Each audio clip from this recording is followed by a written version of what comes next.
Сәлеметсіздер ме, студенттер? Мемлекеттік тілде іс қағаздары пәнінің оқытушысы Байсүгірова Үміт Сапаровна. Мемлекеттік тілде іс қағаздарын жүргізу пәнінің мақсаты ресми іс қағаздары термині мекемелер мен ұйымдардың басқару қызметін құжаттау, құжаттарды ұйымдастыру дегенді білдіреді. Қазіргі заманда оның түрлері де өте көп. Оны курс барысында жүйелеп оқытатындықтан санын тізбелемей тек оқыту мақсатына тоқталамыз.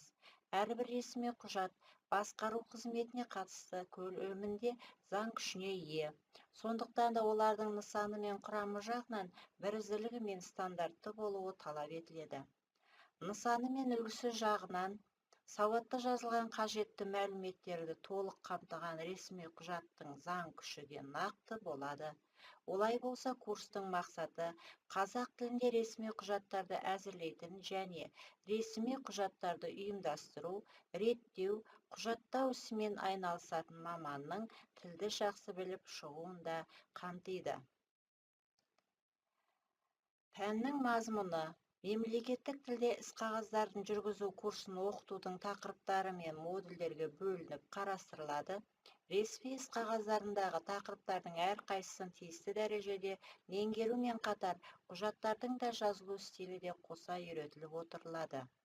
Пән бағдарламасы студенттердің оқытушымен өзара және өздік жұмысы бөлімдері арқылы жүзеге асырылады. Пәннің негізгі қызметтері: іс қағаздарын мемлекеттік тілде жүргізудің әлеуметтік құндылығы, әлеуметтік маңыздылығы. Іс қағаздарын жүргізудің дербес ғылым екендігін таныту. Іс қағаздарын жүргізудің тарих, саясаттану, мұрағат ісі, тіл білімі, педагогика пәні салаларына байланысын көрсетеді. Тапсырмалардың түрлері және олардың орындалуы, құжат түрлерін білу, аралық бақылау, қорытынды бақылау, бақылаудың басқа да түрлері дайындалады. Іс қағаздарын зерттеу нысанасына алатын ғылым салалары: тіл білімі, педагогика, тарих. Іс қағаздары үш түрге бөлінеді. Азаматтық қарым-қатынастарды реттейтін іс қағаздары, жеке адам өміріне қатысты іс қағаздары, басқару, ұйымдастыру, шығаруға қатысты іс қағаздары. Тапсырмаларды орындауға ұсынылатын әдебиеттер, негізгі әдебиеттер және қосымша әдебиеттер. Бүгінгі сабағымыздың тақырыбы кіріспе сабақ. Қазақ іс қағаздар тілінің даму тарихы туралы оқитын боламыз. Сабақтың эпиграфы. Сабақтың мақсаты қазақ іс қағаздар тілінің даму тарихы туралы білім қалыптастыру, ресми іс қағаздар тілін меңгерту, ресми түрде жазу сауаттылығын қалыптастыру, студенттердің жазбаша сөйлеу тілін дамыту, өз ойларын тиянақты нақты жеткізе білуге үйрету. Сабақтың мақсаты қазақ іс қағаздар тілінің даму тарихы туралы білім қалыптастыру, ресми іс қағаздар тілін меңгерту, ресми түрде жазу сауаттылығын қалыптастыру, студенттердің жазбаша сөйлеу тілін дамыту, өз ойларын тиянақты, нақты жеткізе білуге үйрету, іс қағаздарын қазақша жүргізудің мемлекеттік құндылығын, әлеуметтік маңыздылығын, оның қазақ тілінің мемлекеттік тіл ретінде қызмет етуінің алғы шарттарының бірі екенін ұғындыру. Көріп тұрғаныңыздай, қазақ іс қағаздарының шығу.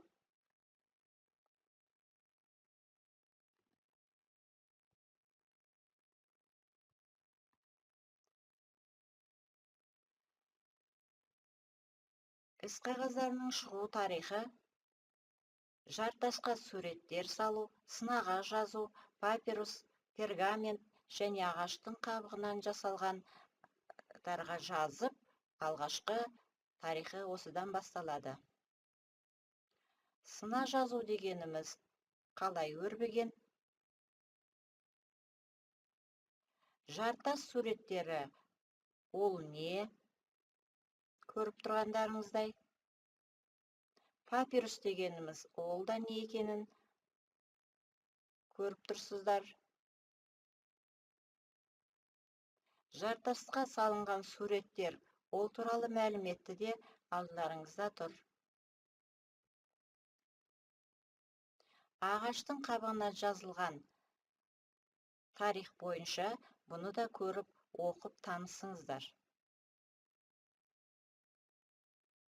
Ендеше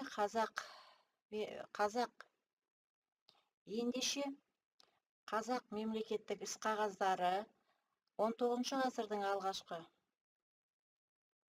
Қазақ іс қағаздары 19 ғасырдың алғашқы жартысында төңкерістен кейінгі Қазақстан жағдайында Бөкей хандығында іс қағаздарын жүргізетін кеңсе болғандығы мәлім етіледі. Қазақ ресми іс қағаздары тілінің қалыптасу тарихы 6-8 ғасырлардағы көне түркі жазба ескерткіштері тілінде қазіргі қазақ іс қағаздары тіліне тән элементтер мен құрылымдық ұқсастықтар, ресми іс қағаздары стилінің өзіндік белгілері, қазіргі іс қағаздары тілінде қолданылып кейбір реквизиттер бар. Қазіргі тұрғыда қарастырғанда қазіргі іс қағаздары үлгілерінің тамыры 6-8 ғасырдағы көне түркі жазба ескерткіштерінде жатқандығын байқауға болады. Қазақ іс қағаздары тілінің тарихы 6-8 ғасырлардағы көне түркі жазба ескерткіштерінен басталады. Қайдаров қазақ тілінің тарихи даму сатысы сонау хун көне түркі дәуірінен басталғандығын айтады.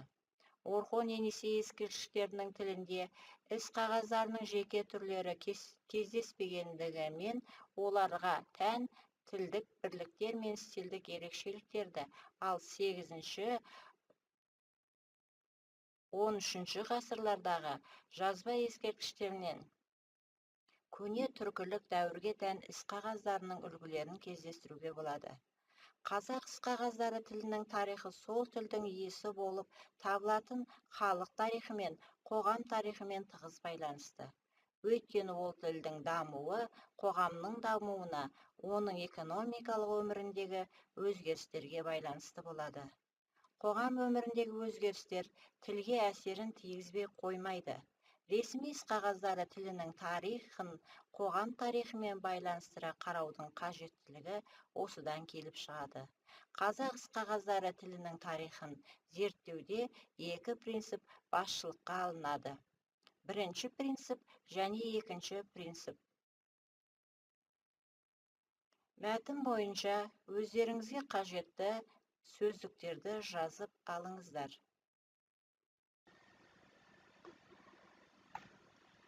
Тақырып бойынша тапсырмаларды орындаймыз. Бірінші тапсырма: берілген мәтіннен мәлімет алып, оған берілген түсінігіңіздің мазмұнын жазыңыз. Бірінші тапсырма орындалып болса, екінші тапсырма сұрақ-жауап рөлге бөліп оқып, мағынасын меңгеріп алыңыздар. Сұрақтар және оған жауаптарын еске сақтаңыздар. Үшінші тапсырма: сөз және сөз тіркестері мен сөйлемдер құрастырыңыздар. Іс қағазы, құқықтық мемлекет, адам құқығы, заң орны, термин сөздер, қаулы, міндет, кәсіби мамандық, жекеменшік. Келесі төртінші тапсырма: шетелге сапарға шығу мақсатында көрсетілген сөздерді қазақ тіліне аударыңыздар.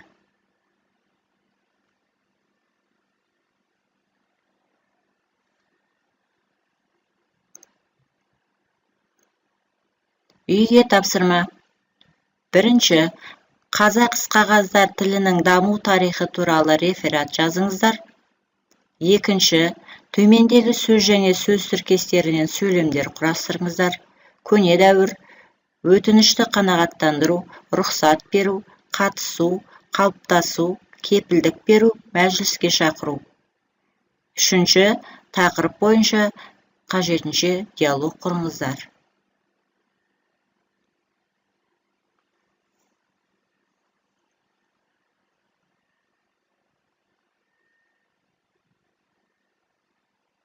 Құжатсыз тарих жоқ. өткенсіз бүгін жоқ, бүгінсіз болашақ жоқ деген танымал нақыл сөз өте көлемді тарихи құжаттарды сақтайтын мұрағаттардың мақсат міндеттері мен маңызын айтарлықтай дәл білдіреді. Біздің мақсатымыз мемлекеттік стандарт талаптарына сай құжаттарды дұрыс құрастыра білу, құжаттарды сауатты, дұрыс толтыруды және рәсімдеуді үйрену, құжат түрлерін топтастыра және олардың ерекшеліктерін ажырата білу, құжаттардың міндетті деректемелердің орналасу тәртібін, құрамын білу, құжаттарға қойылатын талаптарды меңгеру. Біз ендеше осы сабағымызда түсінікті болды деп ойлаймын. Рефлексия. Сізге сабақ ұнады ма? Сізге сабақ түсінікті болды ма? Сізге қай жерде сабақ қиыншылық келтірді? Сіздерден кері байланыс күтемін.